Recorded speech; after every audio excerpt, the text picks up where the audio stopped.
guys, and welcome back. This is Carbon here with VFA 105, and in today's episode 4, we are going to go over comms, and more specifically, the use of realistic comms.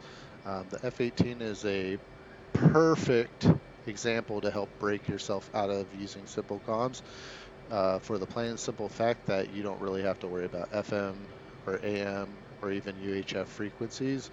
The ARC 210 radios will automatically modulate to the given frequencies without any input into special radios, like for instance the A10C, where you have a separate radio for FM, for AM, and then you have your UHF, VHF radios.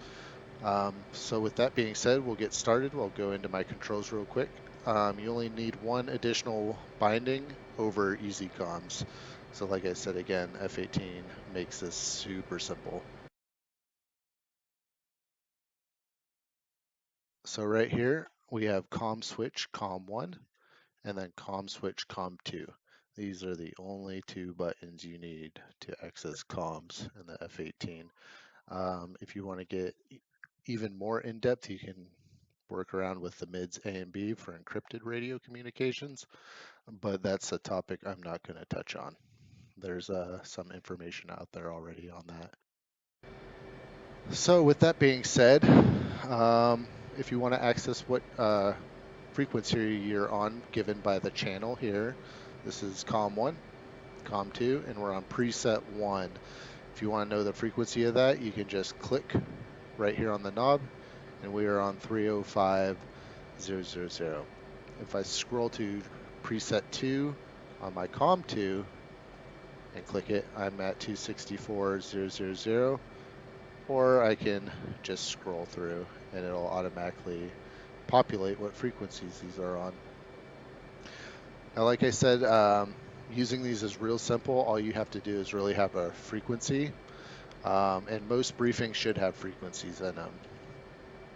So we'll go here, for instance, let's see,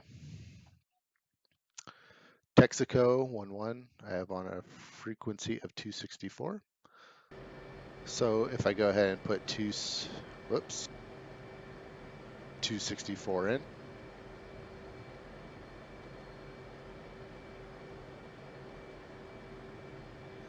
and then hit enter, on COM1, which I have bound to my throttle, I can go ahead and contact tanker if I want to.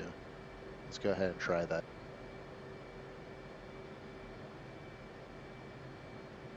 Texaco 1-1, Uzi 1-1, request rejoin. And whatever comm is transmitting, it'll have this upside down triangle as well. Uzi 1-1, Texaco 1-1, proceed to pre-contact at 18,000 at 230.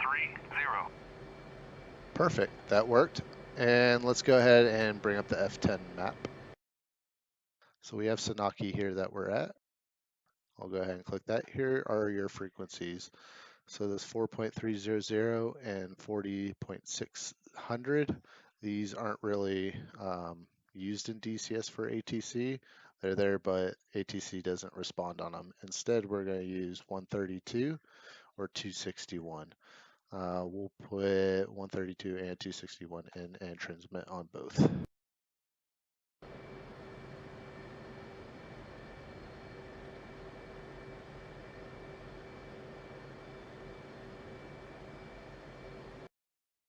And let's see, I have bad memory.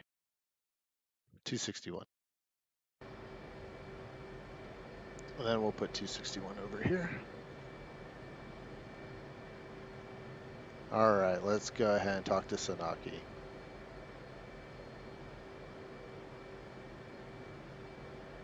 Call key, Uzi 1-1, request taxi to runway. We are transmitting on radio 1 on 261. Uzi 1-1, call key, clear to taxi to runway 9. Notice how both of them are transmitting because we have the same, different frequencies, but it still goes to ATC. So that's a way to check that. So both these frequencies, 132 and 261, they'll both transmit to ATC. that's really all there is to it over easy comms. Like I said, the only thing is you just got to know the frequency, punch it in on the ARC 210 radios here, and they will figure out whether it needs to be FM, AM, UHF, VHF, and do it all for you. There's also a guard.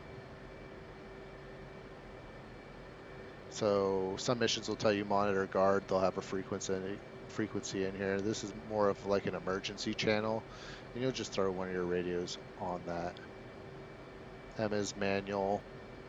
C is cipher. Couldn't tell you what S is. I want to say squelch, but I don't think that's correct.